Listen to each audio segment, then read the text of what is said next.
C'est vous là mes invités? Ouais, c'est nous. Ah, moi je m'attendais à 24 femmes.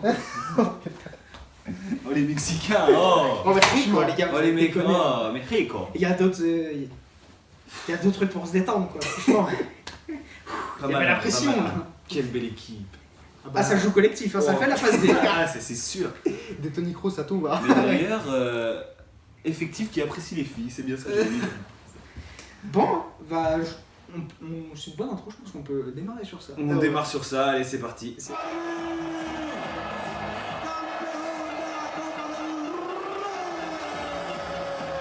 Allez, Mexico. Mexico. Mexico. Plus menos. Minos. Donc cet effectif apprécie les filles, mais apprécie aussi la baballe. Apprécie la baballe. Oh ça joue au football là. Hein.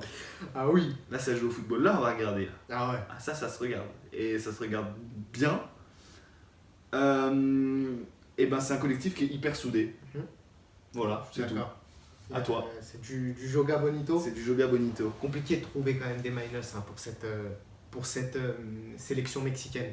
Mais le premier que je vais donner, c'est qu'on a on a de très bons milieux, des profils différents, mais qui arrivent vers la trentaine. Voilà, c'est peut-être le premier minus, qui n'est pas un énorme minus, mais c'en est quand même un.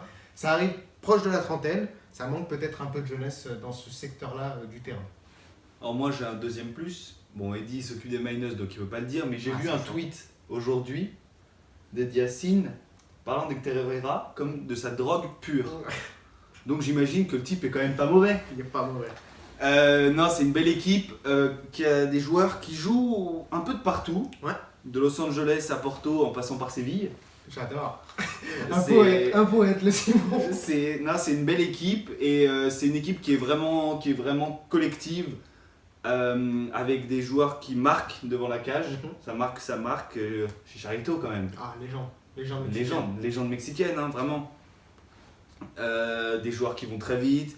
Enfin, il y a vraiment un 11 en tout cas qui se dégage. Peut-être que les 23 sont un peu légers pour faire quelque chose de très grand, Mhm. mais il y a un 11 qui est vraiment solide et qui est très polyvalent. Enfin, tu as des joueurs qui ont vraiment tous les qualités requises un par un Mhm. pour faire une belle C'est vrai, je suis un beau d'accord. mondial. Je suis d'accord. Second minus pour ma part, c'est peut-être un groupe quand même qui est plutôt compliqué, mine de rien. On a l'Allemagne. On a quoi? On a la Suède. Alors, Allemagne, Suède, Corée du Sud. Corée du Sud. ok, d'accord. Mais- C'est pas grave, je la poursuis quand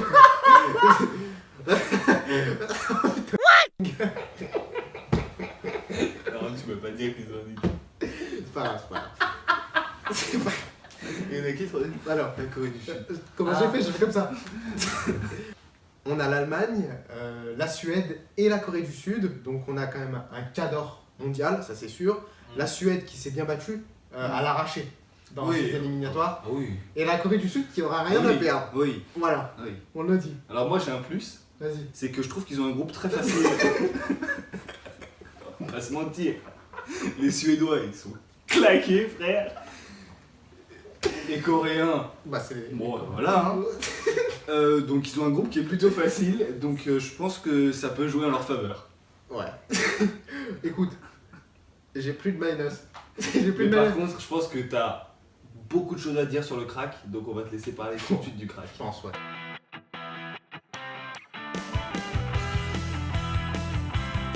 Le crack pour la sélection mexicaine, on a du jeune, mais j'ai pas pris le plus jeune de cette sélection. C'est Irving Chucky Lozano. Alors ça, c'est peut-être le crack, un des cracks que j'ai préféré cette saison. Joueur du PSV, première saison en Europe, il vient de Pachuca au Mexique, du coup, il est venu cet été. Et c'est un réel phénomène. Je pense pas qu'il sera au PSV l'année prochaine. Ça va rejoindre un énorme club, je pense, du top 5 des championnats. C'est un véritable dribbleur. Il a du coffre physique. Physiquement, même s'il est assez petit, c'est quelqu'un qui est plutôt stock hein, physiquement. À droit devant le but, passeur, vision du jeu, il a tout pour devenir un très grand joueur.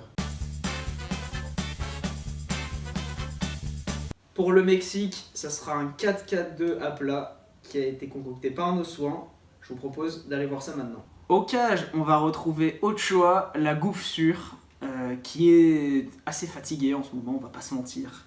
Donc on passe à la défense avec Jesus Gallardo. Il joue principalement ailier gauche, mais à défaut d'avoir trouvé un meilleur défenseur gauche, on l'a mis dans cette position. Je pense qu'il s'en sortira très bien, il a intérêt en tout cas. À la charnière centrale, on va retrouver Reyes puis Salcedo.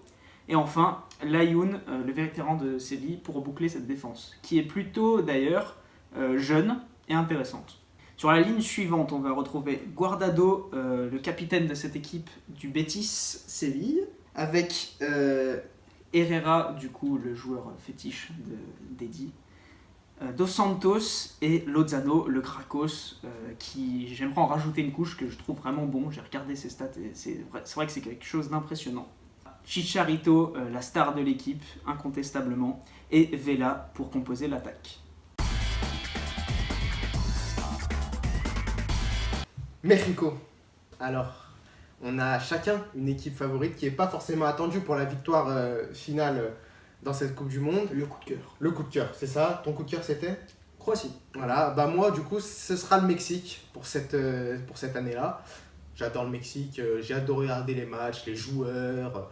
Je les vois se qualifier pour les huitièmes de finale, voilà, pour les phases finales, je pense qu'ils vont y aller. T'en penses quoi, toi? Bah franchement, déjà moi je les vois bons deuxième dans le groupe. Je rejoins un peu Simon sur le fait que l'opposition dans le groupe n'est pas très, on va dire, il n'y a pas beaucoup d'adversité quoi. La Corée du Sud et la Suède c'est pas non plus infranchissable. Je les vois finir bien deuxième quoi, et puis en huitième on verra. Ce qu'ils peuvent faire. Mais faut voir en fonction ils tomberaient contre qui du coup? ils tombent contre qui? Alors, il tombe contre qui? Donc si on Il est regarde déjà tout prévu. le groupe F, le Mexique finirait deuxième. J'aurai donc le 2 juillet à 16h contre le premier du groupe E qui est A. Alors, Eddie, regarde bien les matchs de phase de poule parce qu'en huitième, le voyage du Mexique s'arrête ici. Il tombe contre le Brésil. Le Brésil. Bye bye. Ah ouais. Eh oui. Ok. C'est fini. Eh bien, bonne soirée et profitez des matchs de groupe Voilà. du Mexique. Ça vous laissera plus de temps pour aller au club après. Adios, Hirpo. Ciao. Ciao.